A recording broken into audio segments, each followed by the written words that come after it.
전도서 1장 9절에서부터 11절까지의 말씀. 이미 있던 것이 후에 다시 있겠고 이미 한 일을 후에 다시 할지라 해.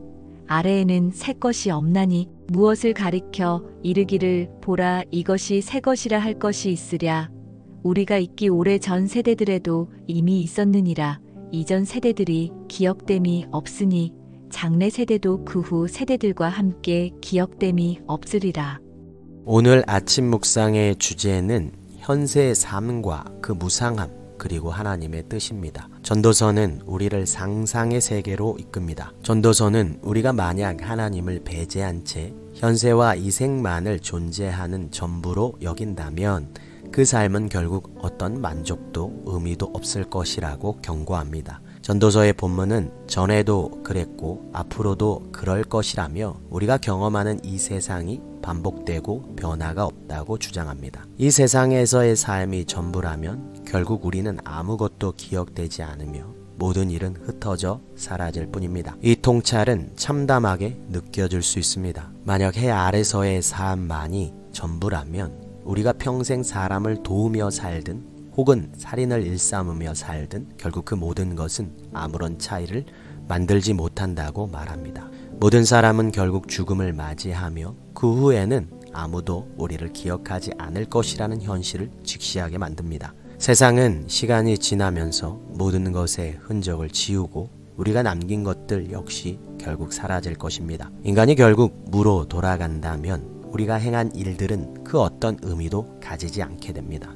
세속문화는 현세에서의 행복과 이익을 강조하며 지금 여기에 집중하라고 말합니다. 그러나 전도서의 메시지는 그것이 궁극적으로 무의미하다고 경고합니다. 오늘날 신자들 역시 이러한 세속적 가치관에 영향을 받고 있으며 종종 하나님과 무관하게 살아가고 현세의 쾌락과 이익을 추구하는 경우가 많습니다. 그러나 그런 삶은 하나님을 기억하지 않으며 결국 헛된 것입니다. 하나님과의 관계가 없다면 이 생에서의 모든 것이 더덥고 하찮다는 사실을 우리는 깨달아야 합니다. 전도서는 우리가 이 세상에서 단지 순간적인 행복이나 물질적 이익을 추구하는 삶을 넘어서 영원한 하나님과의 관계 안에서 의미를 찾을 것을 촉구합니다. 하나님께 감사하며 그분의 뜻을 따라 살아가는 삶이야말로 진정한 의미와 목적이 있는 삶입니다.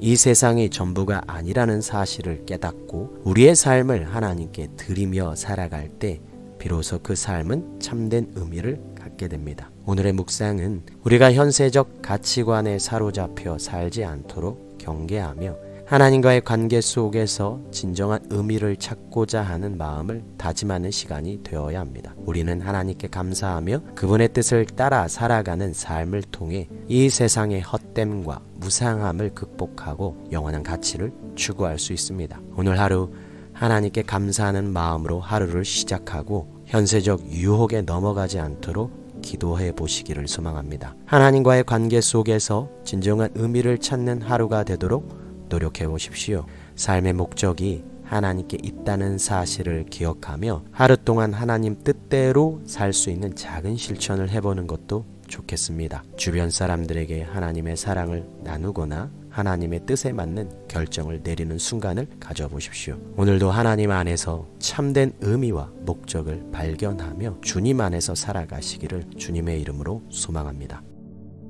해 아래에서 살아가는 현세의 조건 가운데 내가 소유하기만 한다면 만족을 주리라 생각되는 것은 무엇이 있나요? 과연 정말 그럴까요? 주님, 제가 주 안에서 하는 일은 그 무엇도 헛되지 않습니다. 예수님이 부활하셨기에 저도 장차 부활할 것입니다. 그래서 저를 규정짓는 것은 이 땅에서의 지위가 아니라 하나님 나라의 신분임을 믿습니다. 주님께 찬양과 감사를 드립니다. 예수님의 이름으로 기도합니다. 아멘.